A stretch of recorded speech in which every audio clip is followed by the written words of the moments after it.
بسم اللہ الرحمن الرحیم. تنویر قریشی صاحب کو اگر میں اپنی فیملی سے لے کر ان کا ذکر کروں تو مناسب رہے گا. قریشی صاحب ہمارے والد صاحب کی جو ڈیتھ ہے وہ بالکل جب قریشی صاحب کی عمر 10 سال تھی تب ہو گئی تھی. تو 10 سال کی عمر کا ایک بچہ, ہمارے ابھی شعور بھی اتنا نہیں آیا ہوتا اور تقریباً ہوش بھی نہیں سنبھالا ہوتا, لیکن وہاں پر اس ایج میں انہوں نے اپنی والدہ سے یہ کہا کہ آپ اکیلی نہیں ہیں, میں آپ کے ساتھ ہوں, ماشاءاللہ, اور میں آپ پر بوجھ نہیں بنوں گا, میں آپ کا سہارا بنوں گا. اور اس ایج میں انہوں نے اسکول لائف میں ہی بزنس کا سوچا کہ میں اپنی والدہ سے فیس بھی نہیں لوں اس ایج میں, اور 7 روپے سے اپنا پریکٹیکل لائف کا آغاز کیا انہوں نے, اور وہاں سے وہ چلے اور ماشاءاللہ کہاں تک پہنچے, اور اتنے کم ٹائم میں انہوں نے اپنا سفر مکمل کیا. وہ ایسا بندہ تھا, وہ ایسا شخص تھا جو اپنے لیے نہیں جیتا تھا بالکل. وہ ہمیشہ دوسروں کے بارے میں, سب سے پہلے جب فیملی میں تو اپنے بہنوں بھائیوں کو لے کر چلے ساتھ, پھر ایسے مرحلے پر بھی جہاں بہت کرائسس میں تھے, لیکن کبھی انہوں نے یہ اپنے بارے میں نہیں سوچا کہ میں درست ہو جاؤں, میں ٹھیک ہو جاؤں, میں بڑا ہو جاؤں. وہ جہاں بھی منزلیں طے کرتے گئے, انہوں نے اپنے ساتھ جو پیچھے ان کا ساتھ دینے والے تھے ان کو ضرور ساتھ لے کر چلے. وہ کسی کو نہیں بھولے, ہمیشہ لوبیز ماشاءاللہ بہت اوپر چلا گیا. انہوں نے وہ پرانے دوستوں کو بھی ڈھونڈ کے لائے کہ نہیں آپ میرے ساتھ گرو کریں, آپ نے میں اکیلا نہیں آگے بڑھوں گا, سب کو لے کر چلوں گا. اور جو بھی اسپیشلی وہ لوگ جو تھوڑے کمزور ہوتے تھے ہمارے جاننے والوں میں, رشتہ داروں میں, دوستوں میں, ان کو اسپیشلی لے کر آتے تھے کہ نہیں میں آپ کو کھڑا کروں گا, میں آپ کے ساتھ ہوں, آپ گرو کریں گے, میں نہیں گرو کروں گا یا آپ گرو کریں گے. ان کی لائف اور جانے تک جو ان کی شہادت ہے وہ واقعہ بھی ایسے ہی ہے کہ وہ اپنے لیے نہیں گئے تھے, وہ کسی کے لیے گئے تھے, وہ کسی کے لیے انہوں نے جان دے دی, ایک بچے کے لیے اپنی جان دے دی. تو ان کی شخصیت ایسی تھی کہ جو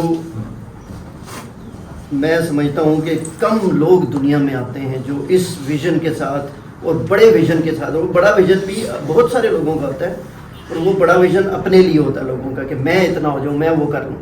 وہ ہمیشہ ویژن ان کا یہ تھا کہ میرا ساتھ والے لوگ بڑے ہوں, میں نے تو ہونا ہی ہونا ہے, لیکن میرے ارد گرد, اور ایون اپنے گھر سے نکلے اپنے دوستوں کا انہوں نے سرکل بڑھایا, پھر اپنے جاننے والوں, ایون جب ان کی زندگی ختم ہوئی اس وقت وہ ایک ایسے مشن پر تھے کہ جو پوری تحریک منہاج القرآن کو فائنینشلی کھڑا کرنے کی سوچ تھی ان کی.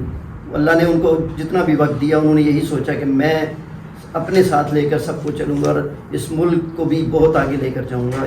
اس حد تک ان کا ویژن تھا کہ میں نے جو بھی کرنا ہے لوگوں کے لیے کرنا ہے, عوام کے لیے کرنا ہے, ایون امت مسلمہ کے لیے کرنا ہے. ان کا آخری واقعہ میں تھوڑا سا چھوٹا سا بیان کروں گا. جب اپنی شادی سے 2-1 ماہ پہلے انہوں نے ہم سارے پارٹنرز کو اکٹھا کیا, گروپ اپنے آفس میں جتنے بھی سینئرز تھے, اور اس دور میں ایک واقعہ ہوا تھا کہ ڈنمارک میں حضور کے, ہمارے نبی کریم کے خاکے کچھ ڈرائنگ کیے گئے تھے.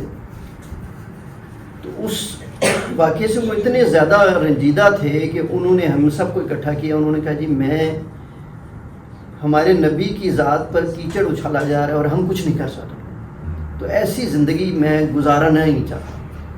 میں کہ میں یہ بزنس کروں, میں فلرش کرتا جاؤں, اور ہمارے نبی پر یہ اس قسم کی چیزیں ہو رہی ہوں. تو انہوں نے کہا کہ میں یہ بزنس چھوڑ کے آپ لوگوں کو دے کے جا رہا ہوں. یعنی اس اپنے جانے سے یہ چند دن پہلے کی بات ہے, ہمیں گمان بھی نہیں تھا, وہ حادثہ تھا, تو ہمیں بالکل گمان نہیں تھا کہ یہ واقعی ایسا ہو جائے گا. لیکن ان کا شاید ویژن تھا, وہ شاید سمجھ گئے تھے کہ وقت ایسا آ گیا ہے. تو انہوں نے ہم سب کو کہا کہ یہ ذمہ داری اب آپ نے سنبھالنی ہے, میں اس گلوبس کو چھوڑ رہا ہوں, اور میں نے جو بھی بزنس کرنا ہے وہ اللہ کے ساتھ آپ کرنا ہے. یعنی جیسے وہ دیکھ رہے ہیں, اور وہ باقی اللہ کے ساتھ, انہوں نے آخری بزنس بھی اللہ کے ساتھ ہی کیا, جان بھی اللہ کے ساتھ بزنس کرتے ہوئے تھی. تو وہ ایسے دوست, ایسے بھائی, ایسے رہنما تھے کہ جن سے میں آج سوچتا ہوں تو میں سوچتا ہوں کہ بہت کم سیکھ سکا میں جو مجھے سیکھنا چاہیے تھا ان کے ساتھ رہتے ہوئے جو وقت گزرا بہت کم سیکھ سکا. باقی وہ چنیدہ لوگوں میں سے اللہ تعالیٰ کے چنیدہ لوگوں میں سے تھے. اللہ پاک ان کی بخشش و مغفرت فرمائے. بہت شکریہ.